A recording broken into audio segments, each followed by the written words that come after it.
Her hair smelled like campfire and citrus, a combination that shouldn't have worked but felt like it belonged only to this night. I leaned closer. She didn't back away. If anything, her shoulder pressed into mine with a subtle defiance. Outside, the storm cracked across the lake again, followed by that same deep, soothing roar of thunder. Inside, my blood pulsed louder. Her hand grazed my knee, innocent at first, accidental, maybe, but it lingered. We both stared straight ahead, pretending. Pretending not to notice, not to burn. "You cold?" she asked, voice smooth, low.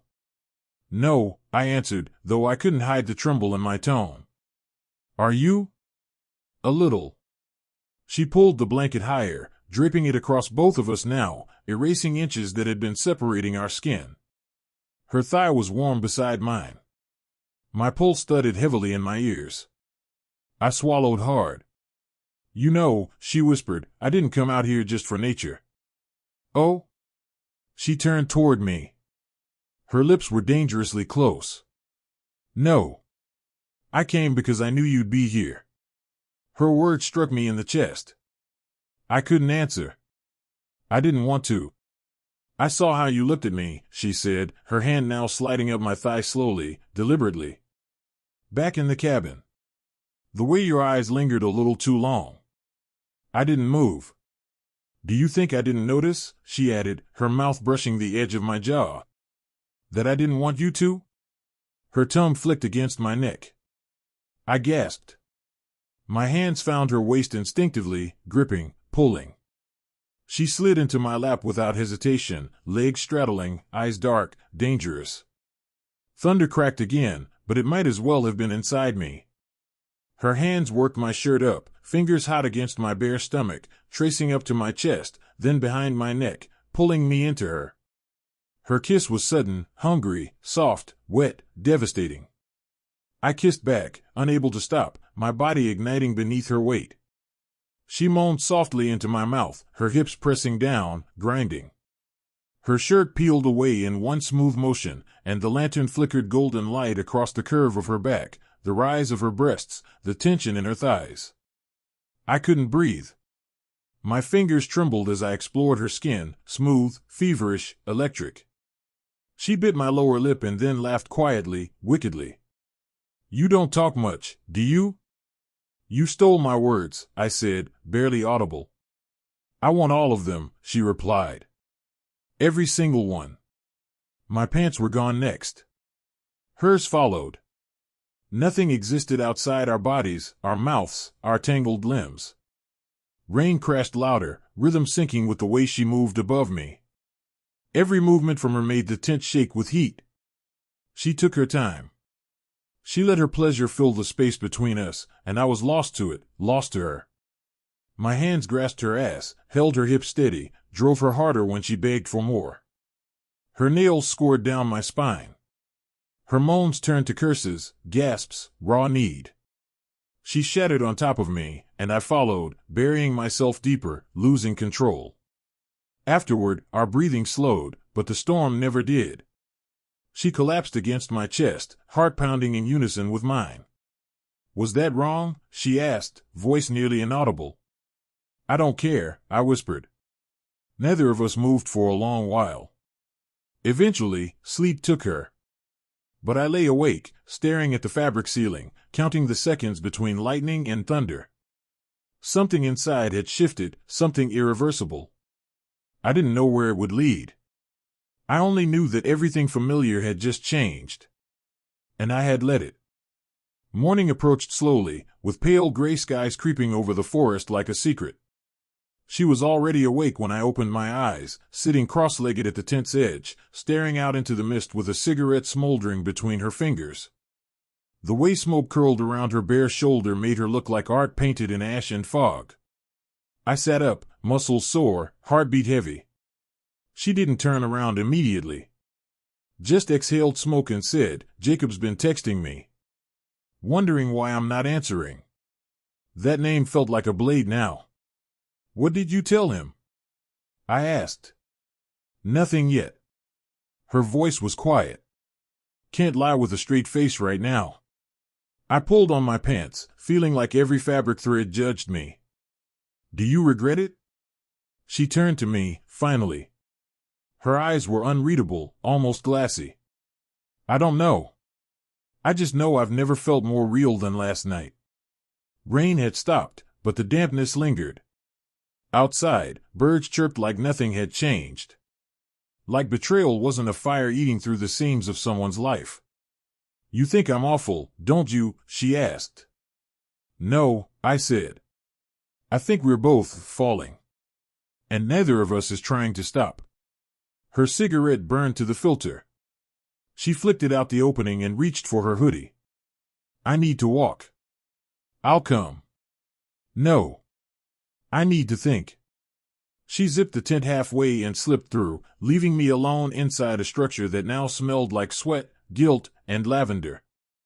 I sat still, remembering every sigh, every kiss, every time her eyes fluttered shut underneath me. It was intoxicating. And terrifying. I emerged a while later, face rinsed, hair damp from river mist. A few campers milled about the distant trails. Someone chopped wood. Someone else boiled coffee. I found her near a fallen log, kicking at moss with her boot. I want to go home, she said before I spoke. Together? No, she said, not unkindly. Alone. My heart twisted.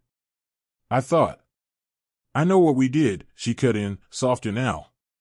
But that doesn't make it a foundation. It was beautiful. And it was wrong. You don't feel anything for me? She looked up. The expression she wore almost broke me. That's the problem. I feel too much. And none of it belongs anywhere. I nodded, even though I didn't understand. Or maybe I did, and just didn't want to admit it. She walked back toward the vehicles, and I followed like a ghost. Jacob's truck was parked across from her SUV. He wasn't there. Yet. Thank God. She tossed her bag inside, slammed the door harder than necessary, then turned to me one last time. Erase last night if you can, she whispered. I won't, I replied. I couldn't even if I tried. She climbed in. The engine purred, then roared. Gravel flew as she disappeared into the trees. I stood in the silence that followed, feeling something inside me collapse. Not heartbreak. Not quite. But something very close. I wandered back toward the trail, hoping solitude might make sense of this wreckage.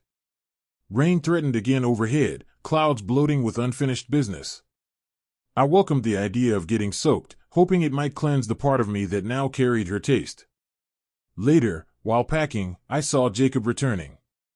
He wore the same expression he always did, unbothered, calm, like the world only whispered around him. Where is she? He asked. Gone. He looked at me long and hard. You sleep okay? My mouth went dry. Yeah.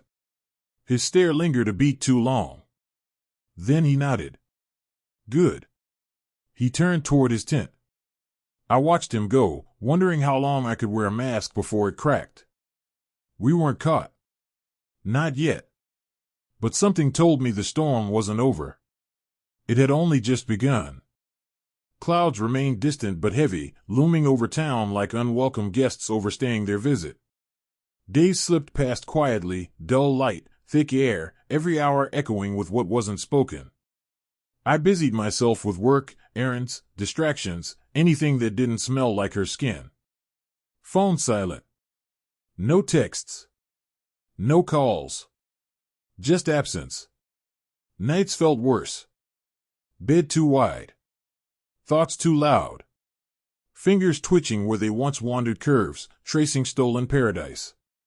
I saw Jacob again, by coincidence or fate, standing near the cafe on Main Street, laughing with coworkers. He waved. I nodded. Pretended nothing beneath my ribs throbbed. Pretended conscience didn't scream every time his back turned. He mentioned her in passing. Said she needed space. Girls' weekend maybe? I smiled, bitterly. That so? Yeah, he said. Been distant, But you know how she gets. Always thinking. Dreaming. Never here fully. He chuckled. I didn't. Later that afternoon, I found myself parked beside the trail again, staring up at that familiar path winding through tall pines and over damp soil. I wasn't sure why I came. Maybe memory had dragged me by the collar. Maybe I hoped she'd reappear there, barefoot, guilty, beautiful. Instead, I wandered. Alone. Leaves whispered. Wind curled between branches like ghosts. A raven watched from above, indifferent. Then I saw her. Not here. But elsewhere. Grocery line. Hair pinned lazily. Lips bare. Eyes tired. Cart half full. I froze. She didn't notice me. Not right away. But when she did, everything between us surged like static. Hey, I said softly. She blinked. You shouldn't. Neither should you. We stared, weeks of weight behind glances sharper than blades. Why? I finally whispered. I tried to erase it, she said. Can't. Me neither. Her hands clutched the cart like an anchor. He doesn't touch me the same. I exhaled shakily. He never did. Silence. That endless pause. Then she leaned in, barely audible. Meet me tomorrow. Room 14. Midtown Inn.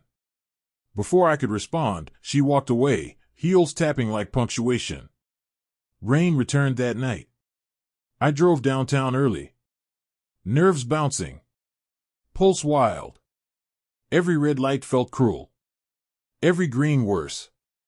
Room 14 stood beneath a flickering porch lamp. Cheap siding.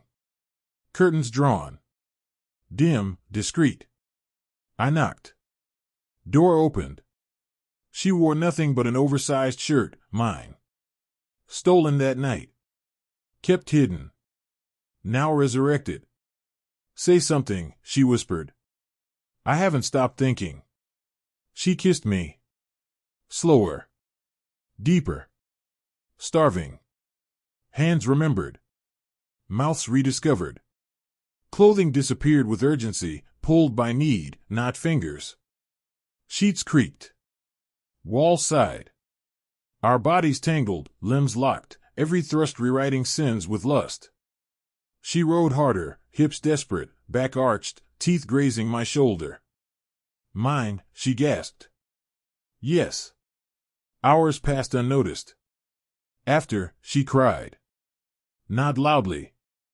Just tears pooling where her cheek rested on my chest. I hate this, she murmured. I know. I love you. Silence. I love you, she repeated. My breath caught. You can't. I already do. Morning light crept through the torn curtain, soft golden rays slicing through stale motel air.